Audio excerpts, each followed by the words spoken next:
사람한테 시행을 하게 됩니다. 와, 뒤에서 바로 그냥? 다른 기증자의 골수를 받아서 하는 건데 그래서 이 케이스가 바로 인류가 최초로 골수 이식에 성공한 케이스입니다. 2번이나 됐으니까 이건 된다. 진짜 센세이션했겠다. 라고 했지만 그러다 보니까 이게 골절이 발생하는 경우가 있는 근데 골반뼈가 골절이 되면 걷지를 못하게 되고 안녕하세요. 닥터 프렌즈입니다. 오늘도 돌아온 음악의 역사. 오늘은 뭐죠? 아시는 분은 아시겠지만 제가 골수 기증의 일종인 기증을 조혈모세포 기증을 했던 경험이 있죠. 그쵸. 그 인연으로 저희가 이제 한국 조혈모세포은행 협회 홍보대사를 하고 있어요. 거의 종신처럼 하고 있는 거예요. 종신이에요 사실은. 아직 안 물어봤는데 사실은 작년에 제가 협회에서 하는 러닝 행사를 가려고 했다가 망막박리가 생겨서 불참하게 됐는데 거의 1년 넘게 아무것도 안 하고 있었거든요. 맞아요.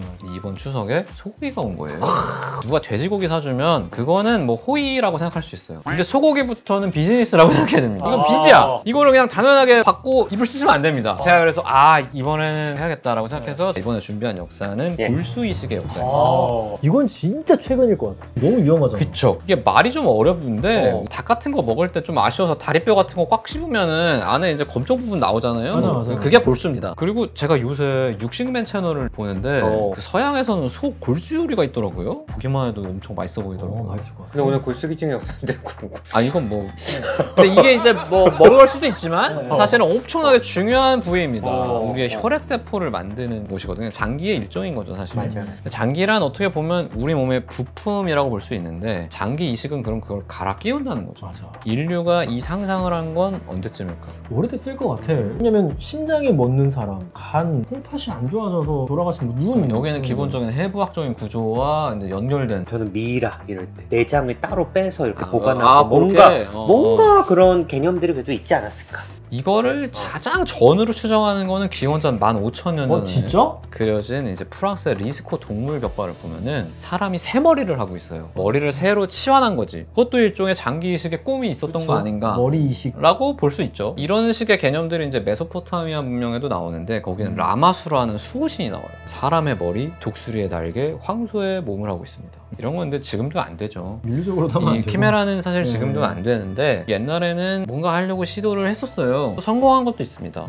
이런 게 성공했다는 게 아니고 어느 정도의 장기 이식이 이게 이제 인도의 수스루타죠. 코 재건해서 피부 돌려서 했잖아요. 부분적으로 이렇게 장기를 돌려서 이식을 한 거죠. 자가 이식 편을 한 거죠. 자가 이식. 다른 문명에서는 전혀 관찰되는 게 없고요. 인도의 수스루타가 사실상 유일한 성공자입니다. 인류가 그 너머로 나아가게 된 거는 엄청 후의 일이죠. 이식 후에 예후 이런 걸 생각할 게 아니라 장기 이식에 대해서 진지하게 나설 만큼 의사들이 여유를 갖게 된 것도 얼마 안 됐어요. 다른 진화로는 뭐 사람들이 막 죽어나가는데 뭔 장기 이식을 생각을 해. 게다가 이거는 면역학의 발전이 선행이 돼야 되잖아요. 그치.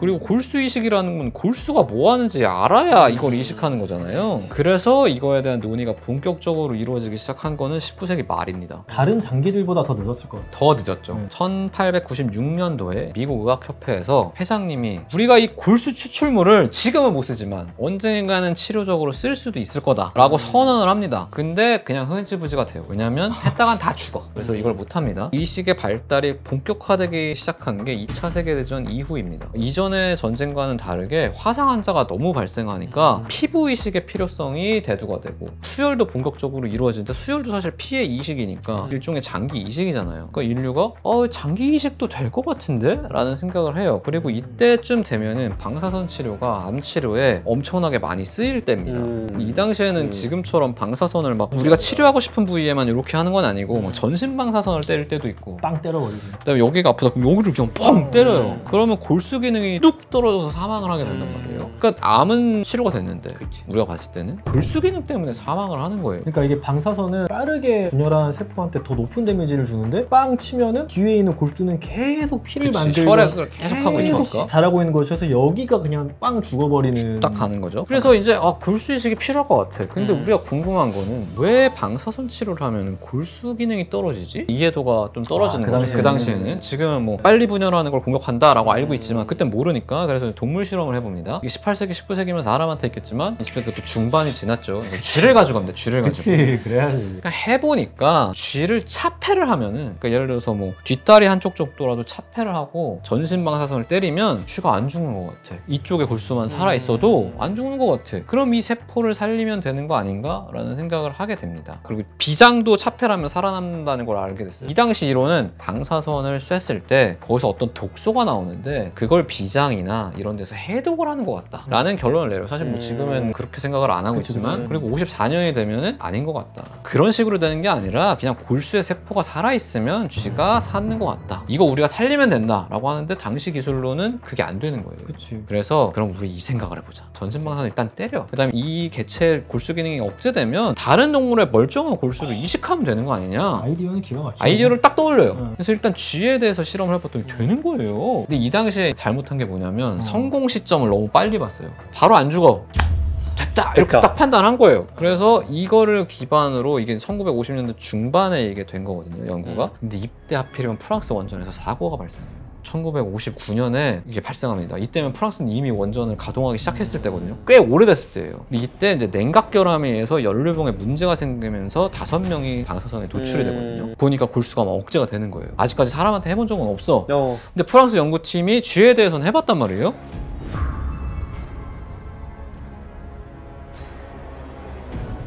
그래서 이때 박사님들이 이 사람이 이끄는 팀이 이제 사람한테 시행을 하게 됩니다. 와, 뒤에서 바로 그냥 다른 기증자의 골수를 받아서 하는 건데 쥐 골수를 하는 건 아니고 이 당시에 이제 그 정도 시대는 아니에요. 원자력 발전소가 이때잖아. 너무 무시하지 마. 이거 원자력 발전소 원자력 돌아가던 발전소가 시대예요. 이때잖아. 그래서 다른 사람한테 기증을 받아서 5명한테 이식을 합니다. 최초 보고에 따르면 5명 중에 4명이 살았어요. 근데 아까 제가 그랬죠. 이 사람들이 굉장히 보고를 일찍 했다고. 3일 정도에 하거든요. 그러니까 이때는 80%가 살아남았어. 이걸 논문을 냅니다. 그리고 나서 나중엔 다 사망하거든요. 연구진이 볼 때는 이거는 골수 이식이 실패한 게 아니고 감염이나 다른 2차 질환에 의해서 사망할 것 같다라고 추정을 해요. 이때 말한 2차 질환이 바로 오늘날에는 GVHD라고 불리는 이식 편대 증후군입니다. 이게 사실 거부 반응이죠. 그렇게 온 골수가 거기서 자란 게 우리 몸이 다르니까 우리 몸을 잡아먹어서 생기는 질환인 거죠. 다른 장기는 우리가 이식을 하면은 내 몸의 면역 세포가 잡아먹어가지고 거부 반응이 일어나잖아요. 그쵸. 그런데 골수를 넣으면은 내 몸에 있는 모든 세포들이 이 면역 세포들한테는 적이니까 얘가 그냥 내 몸을 잡아먹어버려.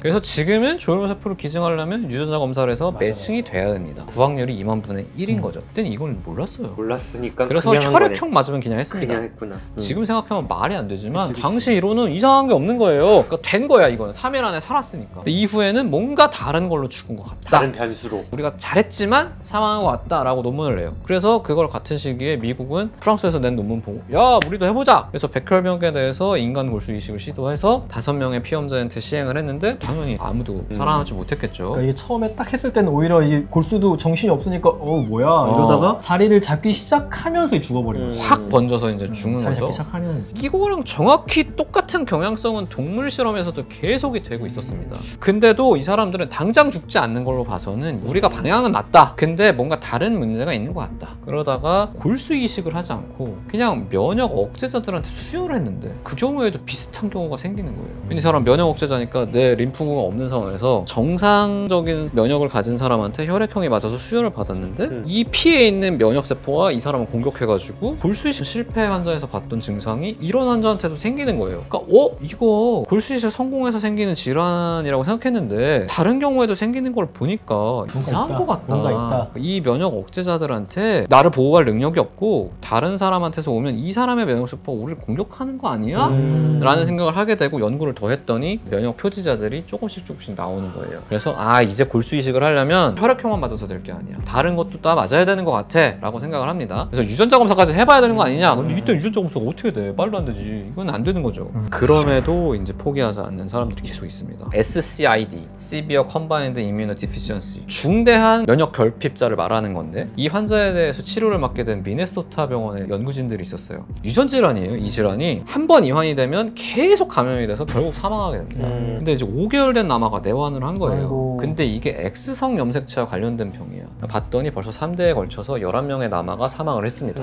당시 기술로는 도저히 치료가 안 돼요. 근데 의료진이 보니까 이 아이한테 자매가 4명 있어요. 그래서 지금까지 연구된 걸 보니까 우리가 모든 지표를 아는 것 같진 않은데 형제 자매면은 어느 정도 비슷하지 않겠냐? 라는 생각을 하게 된 거죠. 그래서 이때는 딱 2가지 지표밖에 몰랐어요. HLA하고 MLC. 그래서 요거를 자매들한테 검사를 해봐서 맞으면 골수 이식 해보자 라고 한 거예요. 이거 2개는 지금도 쓰이는 엄청나게 중요한 표지죠. 그래서 그래서 이거를 이제 자기네들은 못하니까 HLA를 캘리포니아 대학교에 의뢰를 해서 검사를 받고 MLC는 자기네 미네소타의 주도인 미니애폴리스에 있는 기관에 의뢰를 해가지고 4명의 자매 중에 맞는 아이를 찾았어요. 근데 이거는 뭐 완전하진 않지. 왜냐면 우리가 알고 있는 게 몇 개 없잖아요. 근데 이거 합니다. 어떻게 추출을 해야 되냐. 옛날 드라마나 보면 굴수를 이렇게 골반에서 빼잖아요. 그치. 그때처럼 했습니다. 그러니까 이 당시에는 기술이 없으니까 자매가 나이가 어렸지만 그렇게 해야 자기 남동생이 산다고 하니까 이걸 한 거죠. 근데 이때 기대가 크진 않았던 게 혈액형은 또 달랐어요. 그래서 이 사람들이 생각할 때는 이거는 즉사할 수도 있다 라고 생각을 하면서 굴수를 해서 이식을 했어요. 초반에 조금 문제가 있었어. 근데 이때 스테로이드가 있었거든요. 지금도 쓰이는 면역 억제제죠. 그걸 썼어. 조심스럽게 보니까 얘가 살았어요. 봤더니 혈액형이 바뀌었어. 혈액형이 바뀌지. 그 자매의 혈액형이 된 거예요, 이 친구가. 그리고 무섭던 병이 고쳐진 거예요. 그래서 이 케이스가 바로 인류가 최초로 골수 이식에 성공한 케이스입니다. 이게 몇 년도예요? 1969년. 와. 난이도를 생각하면 이게 말도 안 되는 거예요. 1969년이야. 이 케이스가 발표가 되니까 모든 사람들이 난리가 나는 거예요. 이건 된다. 형제자매에서 하면 된다. 라고 생각을 하고 우후죽순하게 되는데 이 연구 결과를 이제 기반으로 해가지고 다른 질환, 위스콧 알드리치 증후군, WAS라고 하는 이것도 치료가 이때는 불가능한 치료예요. 이거는 아까 말했던 것보다 면역이 조금 남아있지만 비슷하게 억제가 되는 겁니다. 남아있으면 문제가 될 수 있잖아요. 그래서 전처치로 방사선을 쬐가지고 골수 기능을 억제하고 똑같은 형제자매한테서 찾아서 동일한 절차를 밟았던 이것도 성공했어.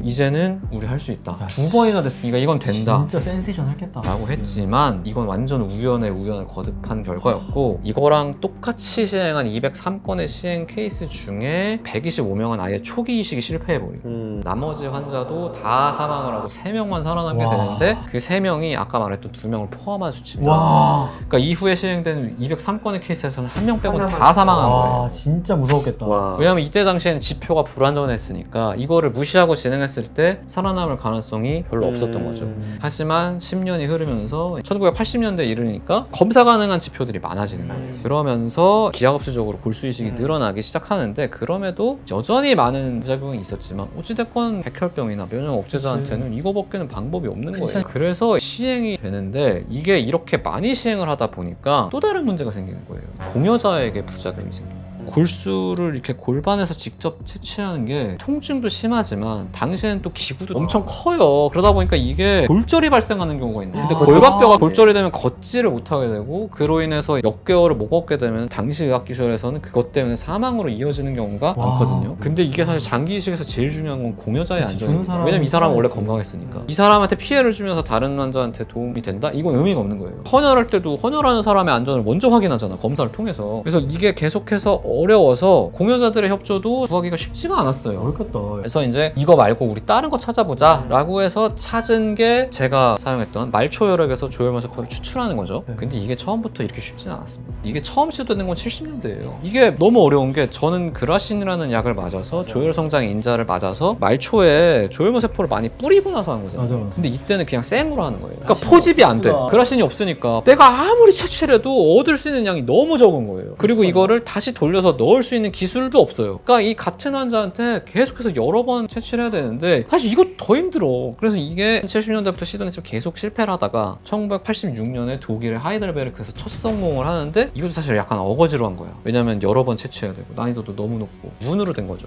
그러니까 이거는 어렵다가 그라신이 1990년대 중반에 나오면서 진짜 늦게 나왔구나. 96년부터 임상에 정착을 하게 됩니다. 근데 제가 기증했던 2016년에는 이제 이거보다 더 발전해가지고 그라신을 맞고 내피를 뺀 다음에 말초에서 돌려서 조혈모세포만 모으고 나머지 혈액은 나한테 주고. 그러니까 사실상 저한테는 남는 피해로도가 거의 없죠. 오히려 그라신을 맞았을 때는 조혈모세포가 계속 자라니까 척추병이 좀 아프다가 이식을 하고 나면 오히려 컨디션이 좋아지는 생착률도 올라가고 부작용은 떨어지고. 여전히 이식편대 증후군의 위험은 아직도 있지만 그쵸. 해결해주기 시작한 게 이제 면역 억제제가 맞아. 다른 것들이 나오면서 지속적으로 내려가고 있죠. 그래서 이게 이제 생명을 살리는 조혈모세포 이식이거든요. 이거는 다른 것보다도 제가 해봤기 때문에 더 당당하게 권해드릴 수 있습니다. 저랑 진승이도 등록해놨어요. 이 한 사람을 살렸다라는 기억이 저한테도 굉장히 엄청 힘이 되거든요. 그래서 오늘은 골수 이식의 역사였습니다. 다음에는 더 재밌고 유익한 의학의 역사로 찾아뵙도록 하겠습니다. 네, 감사합니다.